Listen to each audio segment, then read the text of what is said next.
안녕하십니까. 최태열의 이념 강좌 10번째 시간이 되겠습니다. 저는 그동안 좌파가 만든 프레임 깨기라는 제목으로 좌파가 만든 프레임 총 4가지에 대한 말씀을 드린 바가 있습니다. 오늘은 그 5번째 프레임 깨기에 도전하는 시간이 되겠습니다. 제가 그동안 말씀드렸던 좌파가 만든 프레임 깨기의 첫 번째는 좌파를 진보로 부르고 우파를 보수로 부르는 것은 잘못된 것이다 라는 말씀을 드렸고요. 두 번째로는 개인주의라는 것이 좀 좋지 못한 이념이 아니냐라는 어떤 인식이 있죠. 그것도 잘못된 것이라는 것입니다. 개인주의를 마치 이기주의인 것처럼 이렇게 잘못된 인식을 가지고 있는 경우가 굉장히 많죠. 그래서 개인보다는 집단을 우선시하는 가치를 보다 더 좋은 가치로 내세우는 것, 이거 잘못된 것이라는 것입니다. 개인주의야말로 사실상은 자유주의와 동일한 의미다라고 저는 보고 있습니다. 그리고 세 번째, 반독재 민주화운동이라는 허상에 대한 말씀을 드렸는데요. 독재는 나쁜 것, 민주는 좋은 것, 이런 어떤 이미지를 그동안 내세웠지 않습니까? 사실은 그것이 아니다. 독재가 좋을 수도 있고 나쁠 수도 있고, 또 민주가 좋을 수도 있고 나쁠 수도 있다. 민주주의라는 것은 번역이 잘못된 것이다. 데모크라시를 민주주의라고 번역은 잘못된 번역이다. 그것은 대중정치라고 번역되었어야 했다 라고 저는 말씀드린 바가 있습니다. 그리고 네 번째로는 친일파라는 허구의 어떤 그 관념을 내세워서 좌파는 우파를 공격할 때 항상 친일파라는 이미지를 더 씌우고 있습니다. 사실은 그것이 잘못된 것이다. 역사를 제대로 알면은 얼마나 그게 잘못된 것인가를 알게 될 것이고, 그 친일파라고 하면서 공산주의 정책에 따르지 않는 자를 그렇게 이미지를 씌워서 제거한 것이 바로 누구에 의해서 만들어졌느냐? 그건 바로 소련에 의해서 만들어진 것이다 라는 것입니다. 오늘은 좌파가 만든 프레임 중에 또 대단히 중요한 프레임, 5.18 민주화운동에 대한 좀 말씀드려보고자 합니다. 현재 5.18에 대해서는 법이 만들어져 있습니다. 그 법 이름은 5.18 민주화운동 등에 관한 특별법이라는 이름으로 2021년 1월 5일부터 시행된 법입니다. 그 법에 의하면은 5.18 민주화운동을 뭐 좀 비방하면은 형사처벌한다라는 조항이 있습니다. 그러다 보니까 지금 우파 진영에서도 정치권만이 아니라 시민단체에서도 5.18에 대한 얘기는 참 하기가 두려운 그런 존재가 되어 있습니다. 그것에 대한 것을 저는 과감하게 한번 꿰뚫어 보고자 하는 것입니다. 5.18을 어떻게 볼 것이냐 하는 문제인데요. 우리 법에는 지금 어떻게 되어 있냐 하면은 5.18 민주화운동 등에 관한 특별법이라고 해서 제1조의 2 정의, 여기에 5.18 민주화운동에 대한 정의가 나와 있습니다. 제가 한번 읽어보겠습니다. 1979년 12월 12일과 1980년 5월 18일을 전후하여 발생한 헌정질서 파괴 범죄와 반인도적 범죄에 대항하여 시민들이 전개한 민주화운동을 말한다. 이렇게 정의되어 있습니다. 그러니까 다 생략하면은 5.18은 민주화운동이다 라는 것이죠. 이것이 법이 정해져 있습니다. 그러면 5.18을 과연 민주화운동으로 볼 것이냐? 그런데 법에서 말하는 민주화운동이란 도대체 뭐냐? 이게 먼저 얘기가 돼야 되겠죠. 민주화운동이란 무엇인가에 대해서도 법이 만들어져 있습니다. 그 법 제목은 민주화운동 관련자 명예회복 및 보상 등에 관한 특별법이라는 법이 있습니다. 이 법은 2015년 5월 18일 시행된 법입니다. 5.18, 5월 18일을 강조해서 그때 시행됐죠. 그 법 제2조에 보면은 정의라고 되어 있으면서 민주화운동에 대한 정의를 내려놓았는데요. 그걸 제가 한번 읽어보겠습니다. 1964년 3월 24일 이후 자유민주적 기본질서를 물란하게 하고 헌법에 보장된 국민의 기본권을 침해한 권위주의적 통치에 항거하여 헌법이 지향하는 이념 및 가치의 실현과 민주 헌정질서의 확립에 기여하고 국민의 자유와 권리를 회복 신장시킨 활동을 말한다. 이렇게 되어 있습니다. 줄여서 말하면은 권위주의적 통치에 항거하여 국민의 자유와 권리를 회복 신장시킨 활동이다. 이렇게 되어 있거든요. 그래서 5.18도 그러한 민주화운동에 포함된다라고 하는 것이죠.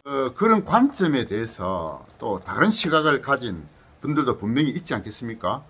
근데 그런 다른 관점을 얘기하면은 벌 준다, 형사처벌한다, 이런 조항이 지금 있다고 일반적으로 알고 있거든요. 그래서 형사처벌조항을 제가 한번 봤습니다. 어디에 나와 있느냐, 제 8조에 나와 있습니다. 그 8조에 보면은 5.18 민주화운동에 대한 허위사실 유포 금지 이렇게 되어 있습니다.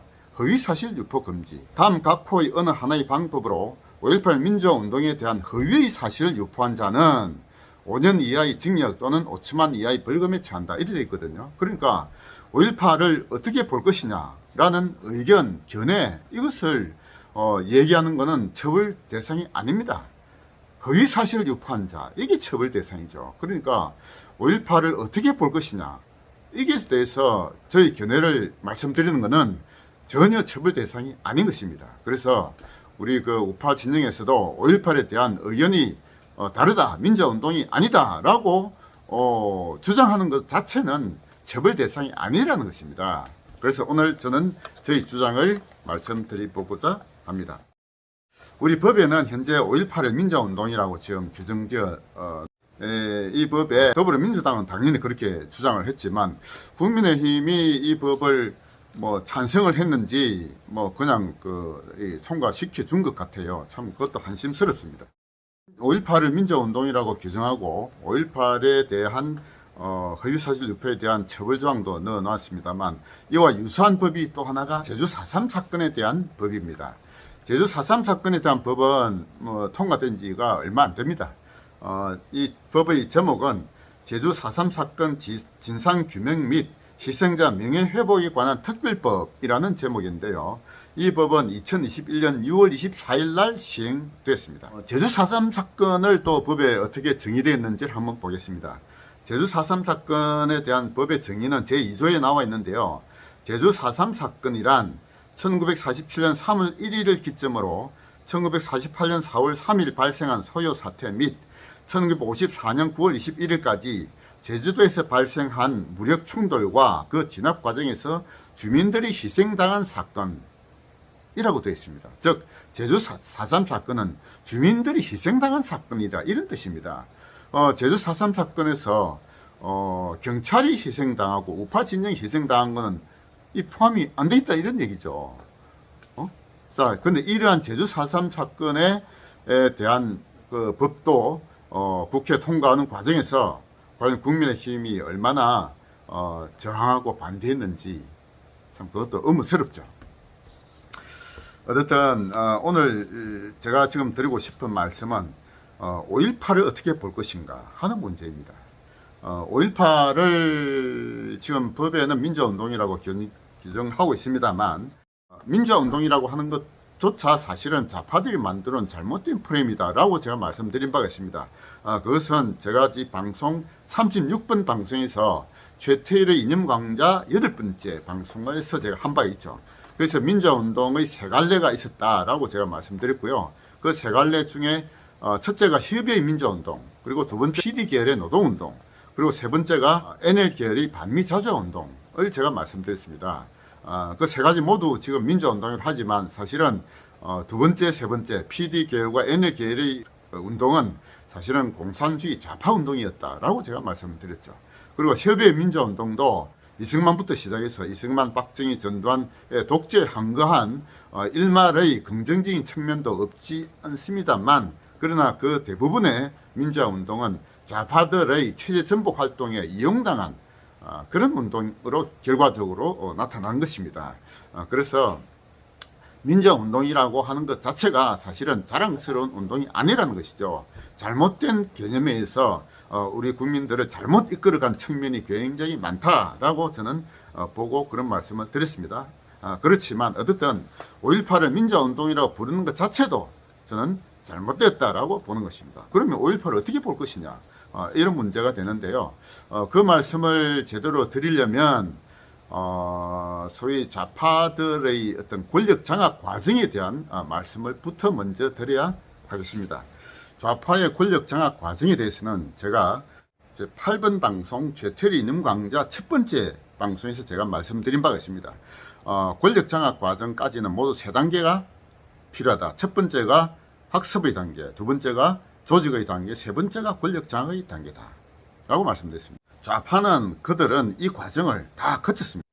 그들은 첫 번째 학습을 거쳤습니다. 그들의 학습의 기본은 마르크스 레닌주의라고 볼 수가 있습니다.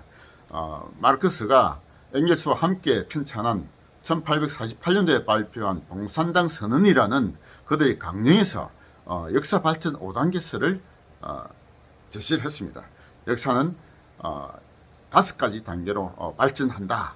원시 공산사회, 고대 노예사회, 중세 봉건사회, 근대 자본주의 사회를 거쳐서 앞으로는 공산사회가 필연적으로 올 수밖에 없다. 이것이 역사의 발전 법칙이다 라고 얘기했고, 그러한 사회를 보다 앞당기고자 노력하는 것이 바로 진보의 방향이다 라고 했던 것입니다.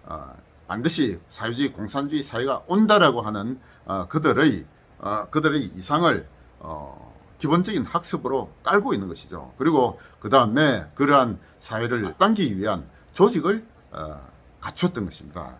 그들의 조직 활동의 핵심 전략은 바로 통일전선 전략이라고 할 수 있습니다.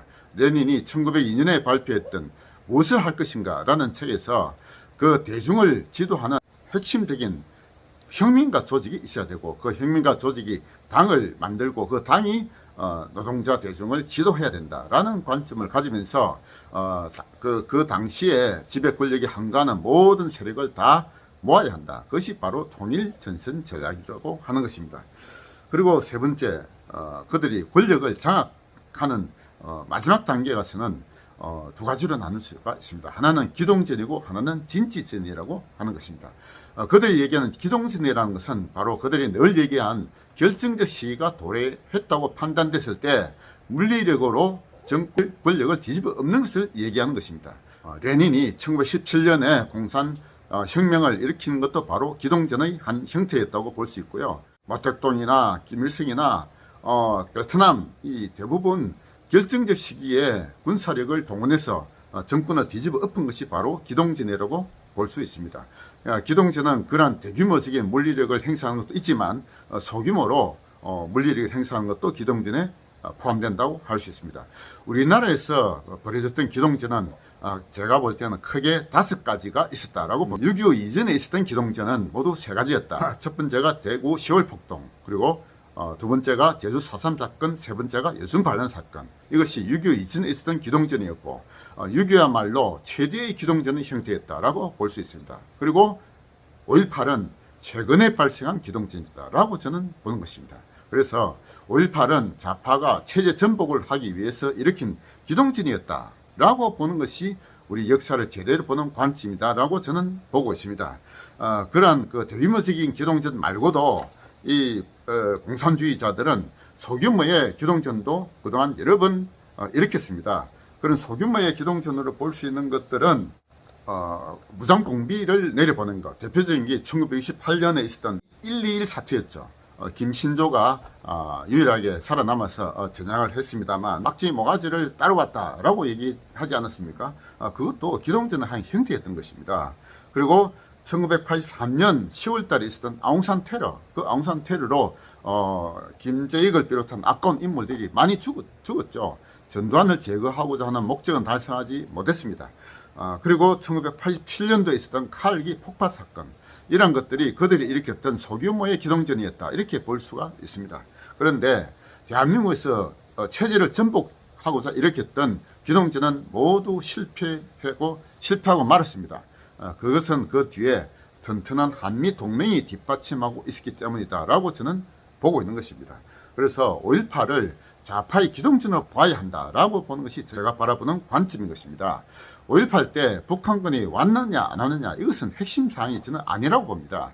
우파 내에서 그동안 5.18 때 북한군이 왔다 안 왔다 이것 가지고 서로 싸웠지 않았습니까? 지만은 박사는 5.18 때 북한군이 왔다 이렇게 주장을 했고, 정규재 주필이나 조갑재 선생은 5.18 때 북한군이 안 왔다 이래가지고 서로 뭐 싸웠는데, 참 제가 볼 때는 그 싸움 자체가 어리석은 싸움이다 라고 저는 보고 있습니다.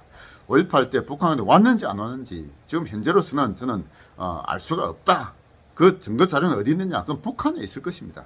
남북이 통일된다든지 어떤 자료교환이 될 때 그때 객관적인 진실이 밝혀질 것이다 라고 저는 보고 있습니다. 5.18은 북한군이 왔느냐 안 왔느냐, 그게 핵심이 아닌 것입니다. 핵심은 뭐냐? 국내에 준동하고 있던 좌파가 체제를 전복하고자 일으킨 기동진이었다라고 보아야 하는 것입니다. 대구 10월 폭동, 여성 반란 사건, 제주 4.3 사건과 유사한 그런 무장봉기 폭동이었죠. 그래서 5.18을 민주화운동으로 보는 것은 좌파들이 국민을 현혹시키는 잘못된 시각이다라고 하는 것입니다. 제가 이런 주장을 한다고 해서 제가 앞에 말씀드린 5.18 그 법에 저는 그 처벌조항에 해당되지 않는다고 저는 생각합니다. 왜? 저는 허위 사실을 유포하는 것은 아니거든요. 저희 의견을 말씀드리는 것입니다. 그래서 우리 우파 진영에서도 5.18에 대해서 객관적 사실이 있으면 물론 객관적 사실을 밝혀야 되겠지만 자기의 견해를 얘기하는 건 자유롭게 이렇게 당당하게 얘기해야 된다라고 생각합니다. 오늘은 5.18이 민주화운동이라고 하는 것이 사실은 좌파들이 만드는 잘못된 프레임이다. 그리고 그 프레임에 우파 정치권도 모두 숨죽이고 있고 우파 시민노동 단체마저도 거기에 대해서 발언하는 것을 지금 두려워하고 있습니다. 그 두려움을 떨쳐버리고 5.18은 민주화운동이 아니었다. 5.18은 좌파의 기동전이었다라고 하는 저희 주장을 많은 분들이 과감하게 따라 주장하여 주시기 바랍니다. 이상 최태일의 이념 강좌 10번째 시간이었습니다.